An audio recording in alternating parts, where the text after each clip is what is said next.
variations for different hip flexor stretches you can do. So if you're in a standing place, to start off with, step one leg back, bend the knee so it's underneath your hip, and then tilt the pelvis in this position here. So you're sliding the back of your hips down, lifting the front of the hips up, and that's going to target your psoas muscle here. Try not to let the leg go externally out. Bring the thigh inwards a little bit so the hips are square, and that way you'll get right into the muscle as deeply as you can.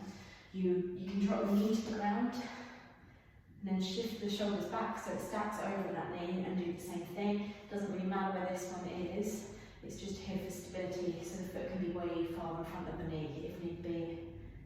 And then continue to lift up. Try not to lean back from the back. Draw the belly in, and tall torso. Another variation you can do for the same stretch is one foot on a slightly higher surface, and then press the hip forwards a little bit at the same time you lift up. And the higher you have the foot, sometimes the deeper you can actually get into that. Another variation on the ground is to have a long line here from the knee to the hip, so the hip isn't directly over the knee. We're leaning forward, but we're keeping a long spine, and it's almost like we're dragging that back knee along the ground. Then you can deepen that by dropping down onto the elbows. If your adductors are particularly tight, then that can stop you from getting as deep in as you need to into that stretch, so just bear that in mind. Another option is you can do this one hanging off the edge of the bed as well.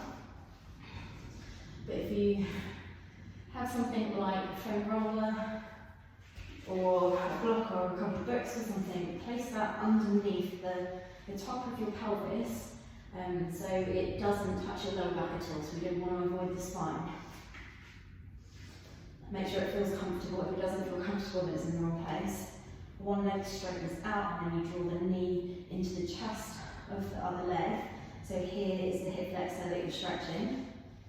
You want to try and keep that slightly posteriorly to the pelvis, just like we were when we're standing up, so the tailbone slides underneath, and that's what helps to get this bit like really opening out.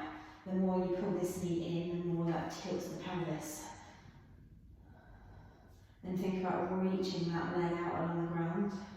You can have it hovering off as well, or with the heel slightly down, tapping down.